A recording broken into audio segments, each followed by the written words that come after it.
everybody. My name is Calvin Moore, and I believe that faith matters.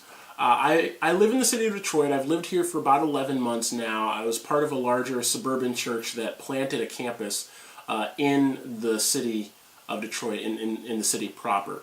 For those of you who don't know kind of the story of Detroit, this is our first church below 8 Mile, and part of the story of Detroit is that 8 Mile is the unofficial dividing line or racial dividing line in the city, with black people or African American people living south of 8 Mile and white people living north of 8 Mile. And that happened because of some riots and racial tensions, and there was kind of this white flight. And some of that's changing now as the story is kind of starting to change. You've got companies that are moving to Detroit and getting huge tax breaks for moving their headquarters to the city, and they're of course trying to court their workers to move to the city by offering them incentives, lower rent, things like that. And so some of it is changing, but by and large that's kind of been the ongoing story that people have heard about the city. And then you add to that recent scandals with our mayor, who was indicted and sent to prison on federal charges, to our recent bankruptcy and our emergency manager, and so we've got kind of lots of bad news going on in the city, but this is still a great city. And when I moved here, that's kind of what I was all about. I was doing this video series with these Detroit diaries, and I was talking about how God had moved me here and how we really needed to focus on the good, and here's the story that God is telling, and yada yada yada, and to the point that I had friends who told me, I had to take you off of my Facebook news feed because everything was about how much you love Detroit, and Detroit is awesome, and all the Detroit t-shirts and hats and everything that you're wearing, and everywhere that you're going. We get it. You love the city. You're a city boy. The city is where you hang your hat, Calvin. I get it.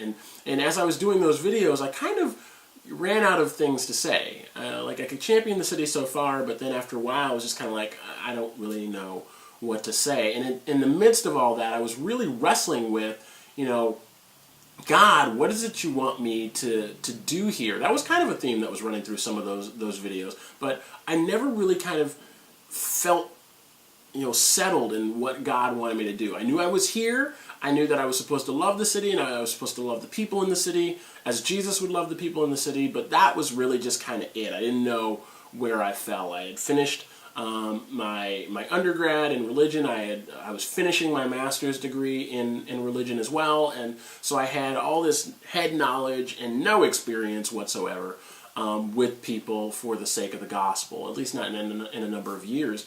And so here I was in the city, all this head knowledge, not sure what God wanted me to do, and in the midst of asking these questions, people were coming to me and asking me questions, and I didn't know who a lot of these people were, but a lot of them would find out, okay, what do you do? What are you about? And I tell them, I finished school, yada, yada, yada, I majored in this, and people would have questions. Based, oh, you majored in religion. Okay, well, I have a question about Christianity. How can Christianity say this? Or why does Jesus tell people to do that? And these questions were just kind of coming out of nowhere, at least to me, because I didn't know these people's story. And so it was really interesting that people had all these questions, and we're in the middle of, our church is in the middle of Midtown, which is where there's a world-class university, Wayne State University, right in the heart of Midtown. So you got all these cultures and all these students and all these people with, these solid educations and all these questions, and so I really started kind of thinking and praying through, okay, God, what is it that you want me to do? How have you equipped me? And one of the things I know that He's equipped me in is in the area of apologetics. And for those of you who don't know what apologetics are just a reasoned defense for the faith that you hold. Actually, it doesn't even have to necessarily do with your faith. Just apologetics in general is a reasoned defense for you name it. So I could be an apologist for any number of things, but I am what I would consider a Christian apologist. I am a guy who attempts to give answers, reasoned answers, for the Christian faith.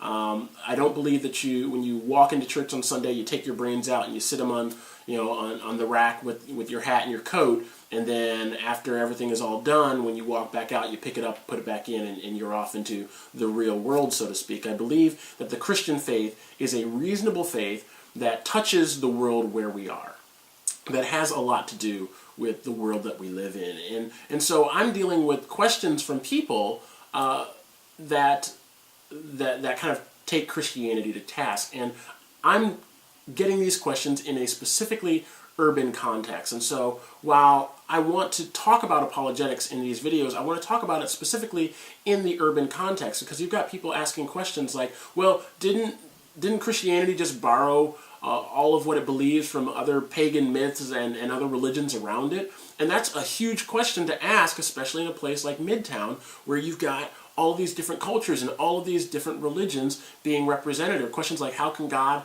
let bad things happen to good people? And when you're in a city where you meet, really fantastic people who have lost their homes or are losing their pension because of, the bankruptcy that's kind of impending here in the city. Those are questions that I wrestle with now. Or, what about this, this ancient book? How can this ancient book be relevant to someone who lives in the city? And a lot of people don't know that Paul the Apostle, who wrote 3/4 of the New Testament, wrote most of his letters to people living in cities. And so I really want to take a look at what does it mean to be a Christian who believes in this reasonable faith in the urban context. And I don't believe that the answers that I'm going to give are going to convict people of their sin. That's the job of the Holy Spirit. I'm not saying that in order to be a Christian, you have to think right about everything. I'm saying that I do believe that there are reasonable answers for this faith that we hold to, and they work themselves out very differently in an urban context than they would in a suburban or a rural context. And so that's what I feel God is gearing me towards, and so I'm going to do these videos, and hopefully I'll be teaching a class at my church, and maybe it'll turn into a ministry. I don't know what it'll look like in the end, but I do know that I've wrestled with these kinds of questions my whole life. I've always kind of been like that kid in Sunday school going, how did Noah fit all the animals on the ark? What about the dinosaurs? What about evolution? What about, Christmas and Easter and pagan religions and, sin and death and all these? How do we answer these kinds of questions in a reasonable way? I believe that Christianity is a reasonable faith, that it does not go against reason, that we are to love God with our heart, soul, and mind. And so that's what these videos are going to be. Hopefully you'll continue to tune in to watch some of these as I release them each week. I'm not the first person to try to tackle these questions. I won't be the last, and I won't even be the best. I promise you that right now. There will be a lot of resources that I will be looking at and using to answer some of these questions each week. If you have questions, email me at calvin.e.moore@gmail.com. Hopefully we can walk through some of these questions together. Hopefully we can discover truth together. Hopefully we can discuss worldviews together. And hopefully, we can realize together that God is not asking us to check our brains at the door, but that He's asking us to love Him with our heart, mind, soul, and strength. So, thanks so much for tuning in, and I guess I'll see you next week.